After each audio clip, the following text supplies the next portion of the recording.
نعوذ بكلمات الله التامات من شر ما خلق. بسم الله الرحمن الرحيم. بسم الله الكافي، بسم الله الشافي، بسم الله المعافي، بسم الله الوافي، بسم الله رب السماوات والأرض، بسم الله الذي لا يضر مع اسمه شيء في الأرض ولا في السماء وهو السميع العليم. السلام عليكم ورحمة الله وبركاته. الحمد لله والصلاة والسلام على رسول الله وعلى آله وأصحابه ومن والاه. سبحانك لا علم لنا إلا ما علمتنا إنك أنت العليم الحكيم ولا حول ولا قوة إلا بالله العلي العظيم. اللهم افتح علينا حكمتك وانشر علينا من خزائن رحمتك يا أرحم الراحمين. رب زدنا علما وارزقنا فهما.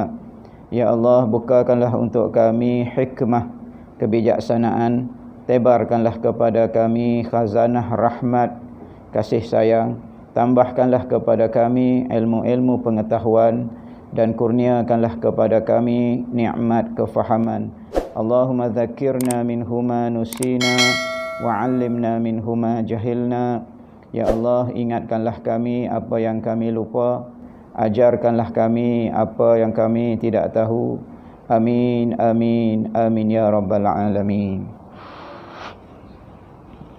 Mukminin, mukminat, muslimin, muslimat, hadirin, hadirat, Tuan Pengerusi dan Jabatan Kuasa Surau, Tuan Imam, Tuan Bilal dan seterusnya, tuan-tuan, puan-puan, rahimani wa rahimakumullah.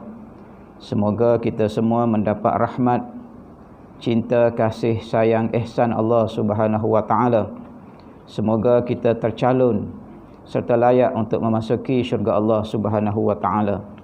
Tuan-tuan, puan-puan yang dirahmati Allah, cinta kasih sayang kita kepada Rasulullah sallallahu alaihi wasallam tidak hanya terhenti apabila berlalunya Rabiul Awal, apabila perginya Rabiul Akhir, tetapi datangnya Jamadil Awal pada malam ini, terus cinta kasih sayang kepada baginda terus menyala. Dan malam ini kita nak sambung sedikit lagi baki daripada S kita yang kelima, iaitu perasaan sensitif kita, perasaan tidak senang hati kita, perasaan marah kita apabila junjungan besar Nabi kita Muhammad sallallahu alaihi wasallam dicaci maki, dihina, difitnah, dikeji, dicerca dan sebagainya. Jadi minggu lepas dan minggu lepas-lepas kita telah berkongsi 4 tuduhan jahat yang dilontarkan kepada junjungan besar Nabi kita Muhammad sallallahu alaihi wasallam. Dituduh Islam ini agama Kristian yang diselewengkan. Dituduh Al-Quran ini bukan wahyu Allah, sebaliknya merupakan kata-kata Muhammad yang diadun daripada isi kandungan Taurat dan Injil. Kemudian dikatakan Islam ini yang dibawa oleh Rasulullah sallallahu alaihi wasallam tersebar ke muka dunia dengan cara keganasan melalui peperangan dan mata pedang. Dan tuduhan yang keempat yang paling banyak berlaku ialah tuduhan fitnah dari sudut institusi kekeluargaan Rasulullah sallallahu alaihi wasallam itu sendiri. Dan insya-Allah pada malam ini, dalam separuh masa yang pertama ini, untuk kita kongsi tuduhan yang kelima, yang mula benda ini disebarluaskan oleh 2 orang sosok tubuh yang jahat, manusia yang bertopengkan, syaitan yang bertopengkan manusia. Seorang bernama Yuhanna bin Mansur bin Sarjun, dan yang kedua bernama Abdul Masih bin Ishaq Al-Kindi. Tuduhan kelima ini iaitu memperlecehkan Rasulullah, memperkecilkan Rasulullah, dan mereka membanding-bandingkan Rasulullah sallallahu alaihi wasallam dengan nabi-nabi yang mereka imani. Jadi orang Yahudi, orang Kristian ini tak semua nabi yang mereka iman. walaupun nabi-nabi itu di kalangan Bani Israel sendiri. Jadi tidak peliklah kalau mereka menolak Nabi Muhammad sallallahu alaihi wasallam yang lahir daripada bangsa Arab, bukan bangsa mereka. Di kalangan mereka sendiri pun ada yang mereka tak terima. Bahkan ada di kalangan nabi-nabi ini yang dibunuh oleh tangan-tangan jahat mereka sendiri. Dan Nabi Isa alaihi salam sehingga diangkatkan ke langit kerana apa? Kerana komplot jahat Bani Israel, bangsanya sendiri yang berkomplot untuk menyalib, membunuh baginda. Jadi mereka ini selalu membandingkan Rasulullah sallallahu alaihi wasallam ini tidaklah sehebat Jesus mereka. Tidaklah sehebat Moses mereka.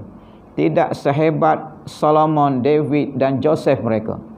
Itulah yang selalu dimain-mainkan. Mereka selalu membandingkan mukjizat-mukjizat hebat yang diberikan kepada nabi-nabi mereka, yang hakikatnya itu juga nabi-nabi kita. Sebab kita beriman dengan semua nabi yang diutuskan, yang wajib 25 nama yang disebut dalam Quran. Dan dalam kita nak mempertahankan Rasulullah, jangan sekali-kali kita menghina nabi-nabi ini. Cuma bila dibuat perbandingan, Nabi kita Muhammad sallallahu alaihi wasallam taklah sehebat kesaktian yang ada pada Nabi Isa alaihi salam. Nabi Isa ini diberikan mukjizat oleh Allah Subhanahu wa taala, tangannya cukup-cukup berbisa. Ditepuk-tepuk kepada orang mati boleh hidup.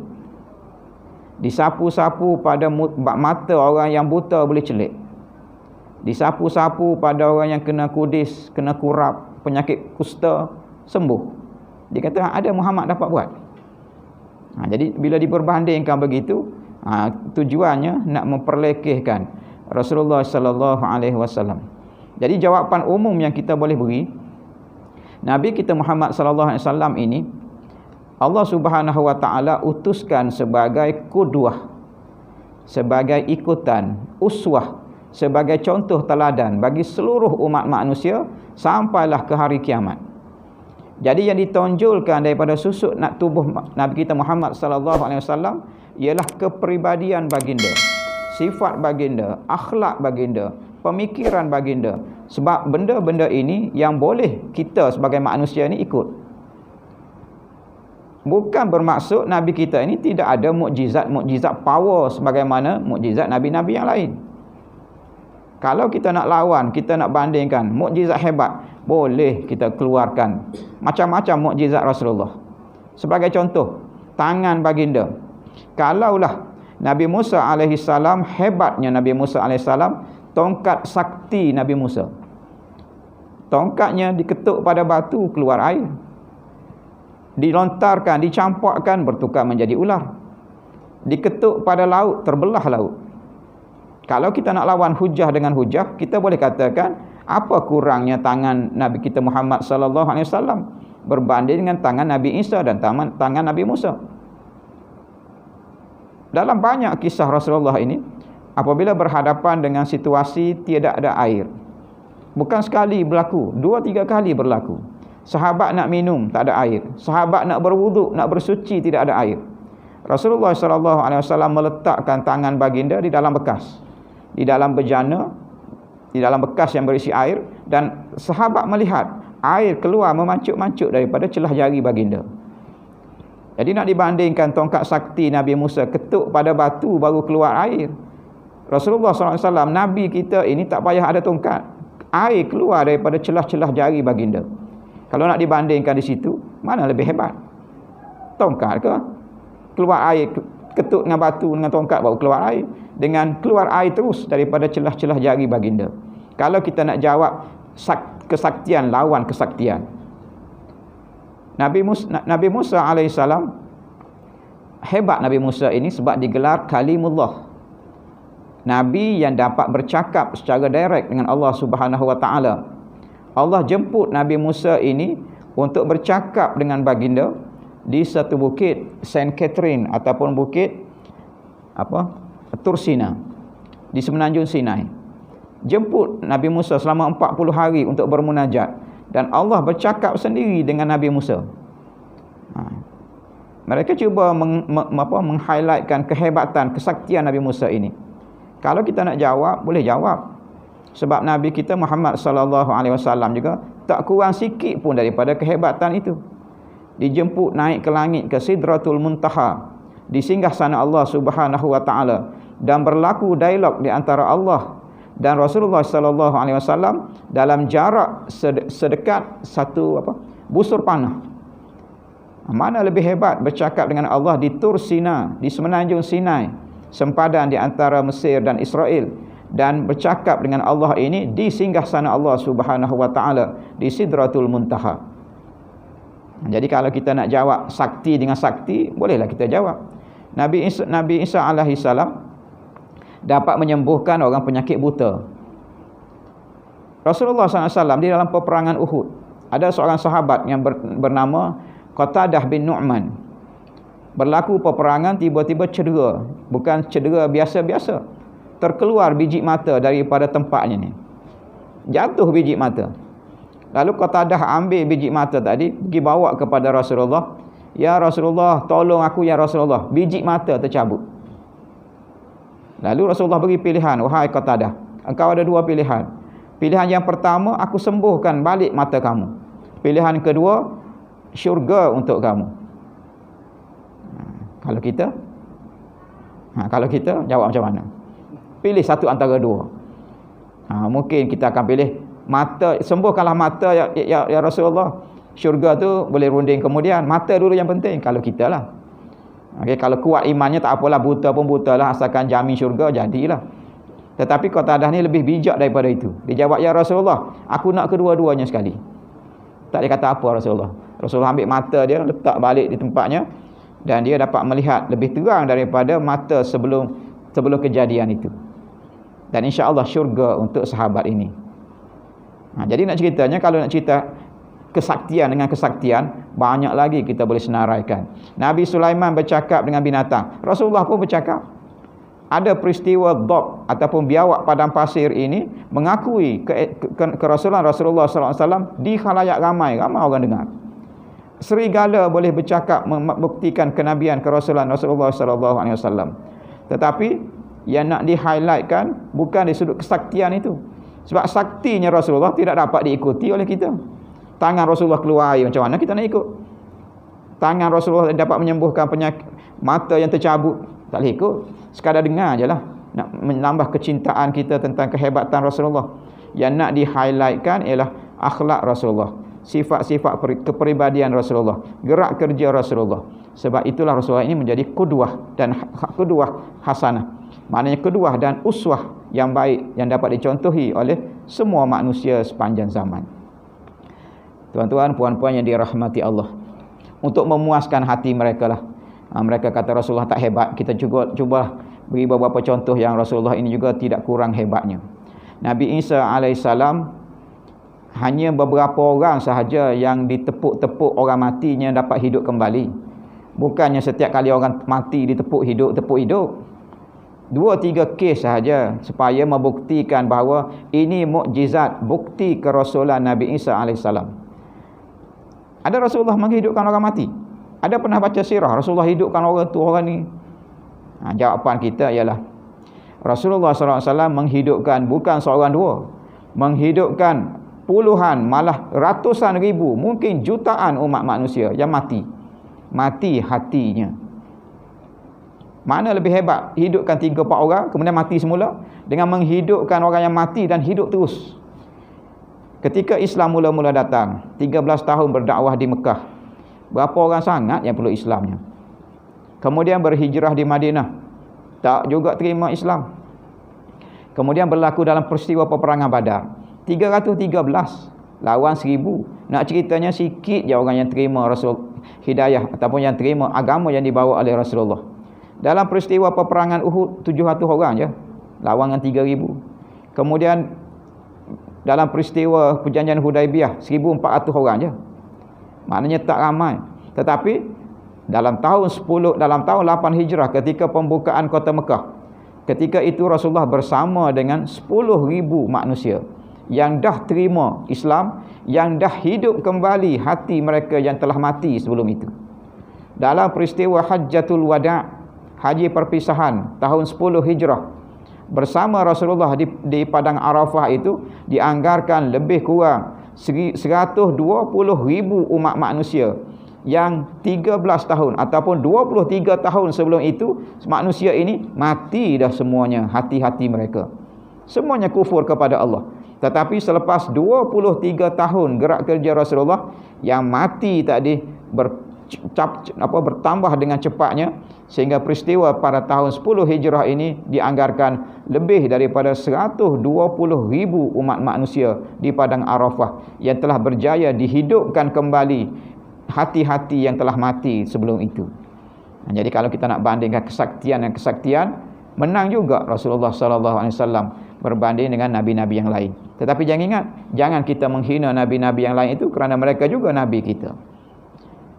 Tuan-tuan, puan-puan yang dirahmati Allah, yang terakhirlah, nak cerita yang terakhir sebagai penutup, nak menolak dakwaan tuduhan jahat orang musyrikin ini. Dia kata Rasulullah ini tidak ada apa-apa dari segi kesaktian. Antara mukjizat Rasulullah, tangannya berbisa. Kalau Nabi Musa AS ada tongkatnya dapat membelah lautan. Tetapi Rasulullah SAW tidak memerlukan tongkat sakti. Rasulullah ada tangan sakti.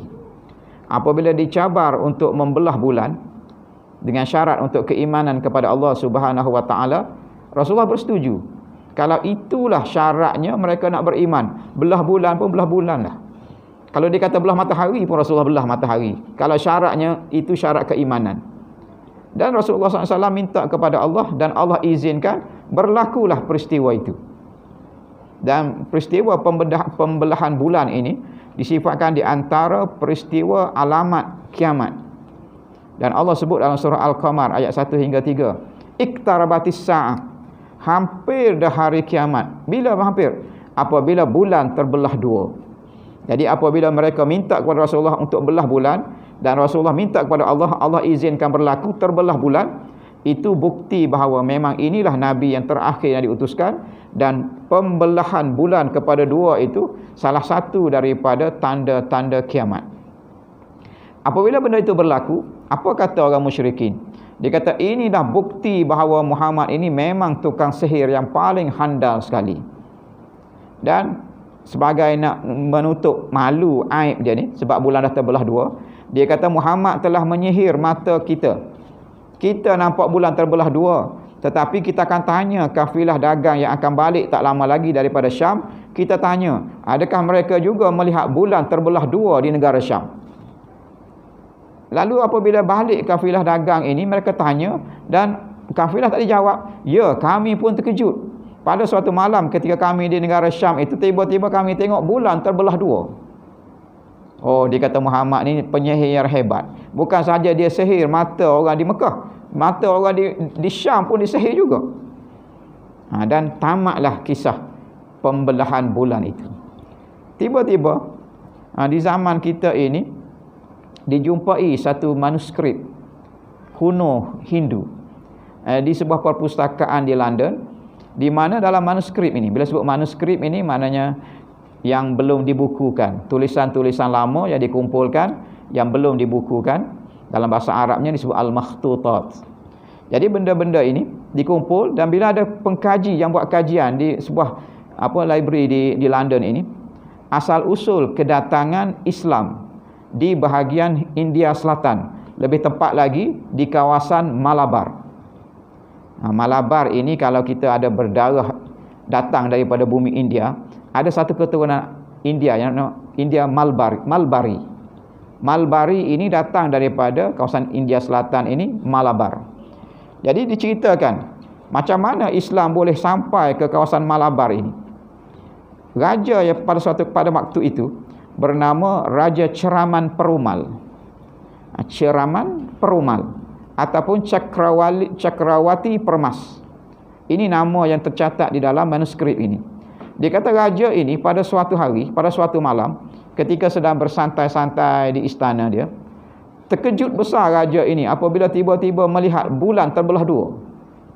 Dan raja ini menganut agama Hindu. Jadi dia terkejut, apa peristiwa besar berlaku ini sampai bulan terbelah dua. Dan dia pun peristiwa itu mengejutkan baginda. Dan pada ketika itu, Malabar ini merupakan sebuah pelabuhan dagang di bahagian India Selatan. dan selalu dihadiri oleh pedagang-pedagang dari seluruh dunia, termasuk dari dunia Arab. Dan pedagang Arab ini dikenali sebagai pedagang yang tidak boleh dipercayai. Banyak sifat-sifat buruknya, tamak halabanya dan suka menipu. Tetapi tiba-tiba berlaku perubahan drastik kepada perangai orang Arab yang dulunya seorang yang pemarah, tamak, tapi tiba-tiba berubah jadi lemah lembut, sopan santun, berbudi bahasa. Dan pedagang-pedagang ini membawa satu agama baru. Lalu terdetik hati Allah nak buka hidayah kepada Raja Ceraman Perumal ini. Dia panggil pedagang-pedagang Arab ini ke istana dan dia nak bincang tentang agama baru ini. Lalu dia ceritalah tentang Rasulullah SAW begini.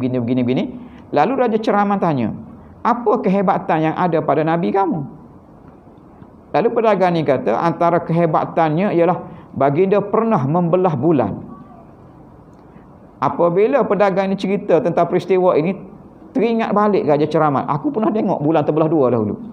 Rupa-rupanya peristiwa bulan terbelah dua ini bukan hanya dilihat oleh musyrikin Mekah, tetapi juga dilihat oleh pedagang-pedagang yang berniaga di Syam, juga dilihat oleh Raja Ceraman Perumal yang berada di kawasan Malabar, India Selatan ini.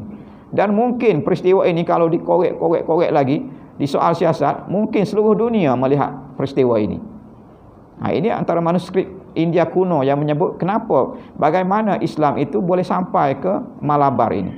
Lalu Raja Ceraman ini dia tertarik hati dan dia nak jumpa Nabi ini. Dan mengikut riwayatnya dia ni pergi berjumpa dengan Rasulullah dan akhirnya menganut Islam di hadapan Rasulullah. Dan apabila dia nak balik semula ke Malabar, ditakdirkan oleh Allah Subhanahu wa taala dia ini mati di tengah jalan. Mengikut riwayatnya ada yang mengatakan dia mati di Yaman, dan ikut riwayatnya ada mengatakan dia ini mati di Oman. Dan Raja Ceraman Perumal ini memeluk Islam dan menukar namanya kepada Tajuddin. Taj maknanya mahkota, ad-din maknanya agama. Dan dia tinggalkan wasiat kepada penduduk Malabar untuk terima Islam sebagai agama rasmi. Jadi itulah detik macam mana India Selatan ini mula terima hidayah Islam melalui peristiwa pembelahan bulan. Walaupun peristiwa itu ditolak oleh musyrikin Mekah yang minta untuk bulan terbelah dua. Jadi kalau kita nak cerita kehebatan dari kesaktian ini, Rasulullah SAW tidak kurang saktinya. Tetapi bukan itu yang nak di-highlightkan. Rasulullah SAW nak di-highlightkan dari sudut akhlaknya, dari sudut kepribadiannya, dari sudut gerak kerja dan pemikirannya. Dan mukjizat yang nak di-highlightkan ialah mukjizat Al-Quran. Sebab di situlah mengandungi mukjizat yang terbesar, iaitu mukjizat dari sudut keilmuannya. Dan Quran ini boleh dibaca, boleh dihafal, boleh dikaji oleh manusia, insya-Allah sampailah ke akhir zaman, sampailah ke suatu masa yang Allah Subhanahu wa taala tetapkan nanti. Jadi itulah secara ringkasnya 5 tuduhan jahat, dan kelima-lima tuduhan itu telah pun dijawab oleh para ulama silam, dan kita pada hari ini menambah sedikit-sedikit fakta-fakta yang terbarunya. Dan walaupun begitu, untuk orang yang tidak beriman kepada Allah, yang tertutup hatinya ini, benda ini sentiasa dikitar semula. Setiap tahun benda yang sama akan berulang, dan kita sebagai orang yang beriman kepada Allah Subhanahu wa taala, ini merupakan ujian Allah nak menguji kita. Adakah perasaan sensitiviti kita itu masih ada? Dan dibimbangi kalau orang kutuk, keji, fitnah Rasulullah pun kita tak rasa apa-apa, itu bahaya kepada keimanan kita. Tuan-tuan, puan-puan yang dirahmati Allah, itulah 5S. Rasa dah tertunai semua hutang-hutangnya, jadi selesailah. Jadi boleh tutup buku dah. Okey, dah berapa bulan dah, Rabiul Awal, Rabiul Akhir, 2 bulan cerita pasal Rasulullah SAW.